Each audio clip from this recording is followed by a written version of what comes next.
At my daughter's wedding, my son-in-law ordered me to hand over the keys to my farm in front of everyone. The first sound I remember wasn't the music. It was the clink of a glass. Sharp, deliberate. The kind of sound that tells a room to go quiet. I was standing near the back of the wedding tent, holding a paper cup of lemonade, watching my daughter dance for the first time as a bride. She looked radiant, laughing, spinning, her white dress catching the afternoon sun like something borrowed from a dream. I was smiling. Proud. Tired. Happy in a quiet, earned way. Then my son-in-law cleared his throat. And the dream cracked.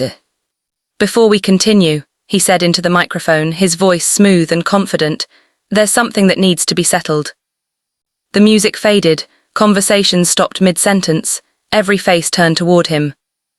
And then toward me. He smiled, the polite kind, the dangerous kind. Margaret, he said, would you please come forward? My stomach tightened. I felt it before I understood it. I stepped closer, the gravel crunching under my shoes, my hands still damp from condensation on the cup. He leaned slightly toward me and lowered his voice, just enough to sound respectful. It's time, he said, hand over the keys to the farm. For a moment, I thought I'd misheard him. But then he straightened, lifted his voice again and repeated it clearly. Today marks a new beginning, and part of that means the farm officially passes to me and my wife. A ripple moved through the guests. Confusion. Surprise. Whispers. I felt the heat rise up my neck. Excuse me, I asked. He chuckled lightly, as if I were being forgetful. The farm, Margaret, you know, the land, the house, the barns, we discussed this. No, we absolutely had not. But before I could speak, he added, still smiling. You did say you wanted to see your daughter secure, didn't you? I looked at my daughter. She wasn't looking at me. She was staring at the ground. And that was when I realized. This wasn't a misunderstanding. This was a plan. The farm that raised us. The farm wasn't just property. It was history. My parents bought that land with money they didn't have, back when soil was cheap and hope was expensive. I grew up in a house that smelled like hay and wood smoke. I learned responsibility before I learned algebra. I learned how to fix fences, nurse sick calves, and stretch a meal when the harvest was thin. When my husband died suddenly, heart attack, age 52, the farm nearly died with him. But I didn't let it. I worked harder. Longer. I kept it running with cracked hands and sleepless nights. I raised my daughter there. She learned to walk between rows of corn, learned to ride before she learned to drive. Learned what work meant, not the kind that ends at 5, but the kind that keeps going because living depends on it. The farm survived droughts, floods, and market crashes. It survived grief. It survived me. And now at my daughter's wedding, a man who had never fixed a fence post in his life wanted the keys, publicly, like it was his due. The son-in-law with big plans. Daniel came into our lives 5 years earlier. City-educated, well-dressed, always talking about potential and development. He worked in real estate, specialized in revitalizing underused land. I should have paid more attention to that phrase. He never called it a farm. He called it acreage. He talked about return on investment. I talked about soil health.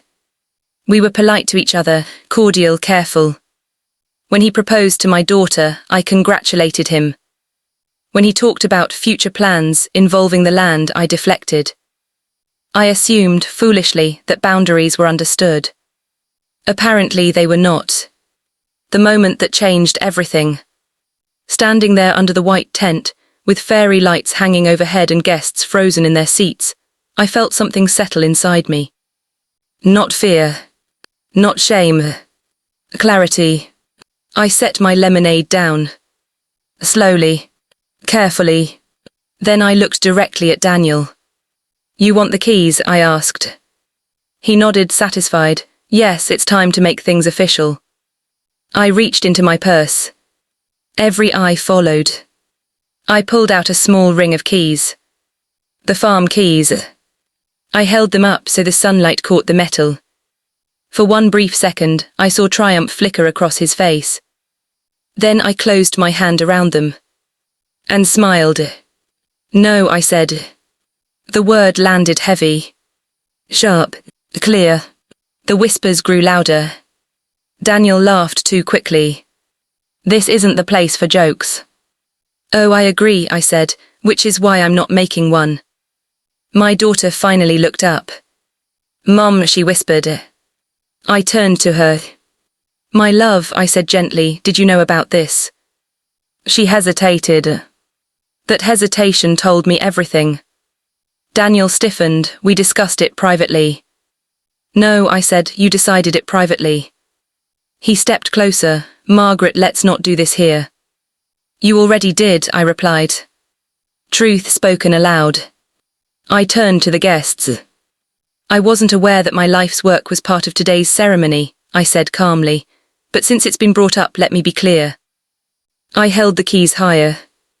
This farm is not a bargaining chip, it is not a dowry, it is not a reward for marrying my daughter.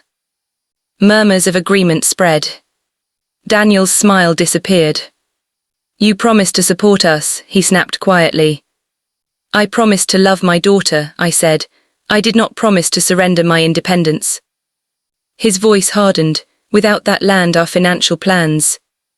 Are your plans, I interrupted, not mine. Silence. The kind that presses on your ears. Finally, I turned to my daughter again. You deserve security, I said, but not at the cost of my dignity. Tears filled her eyes. And for the first time that day, she nodded. The aftermath. The reception continued, but it was different. Daniel avoided me. Guests approached quietly, offering support. Some hugged me, some whispered, good for you. That night, my daughter came to my house alone. She sat at the kitchen table, where she'd done homework as a child. I didn't know how to stop him, she said. I poured us tea. You stop things, I said, by speaking when it's uncomfortable. She stayed the night. 3 months later, she moved back home. The marriage didn't last a year. What remains? The farm is still standing. The fields still breathe. I've updated my will, not to punish but to protect. My daughter will inherit the land someday. On one condition. That she never forgets. Ownership means responsibility. Love doesn't demand surrender. And respect is never something you hand over like keys. Moral. Never confuse entitlement with love, and never surrender your dignity to keep the peace. What you build with sacrifice deserves respect, and anyone who truly loves you will honor that.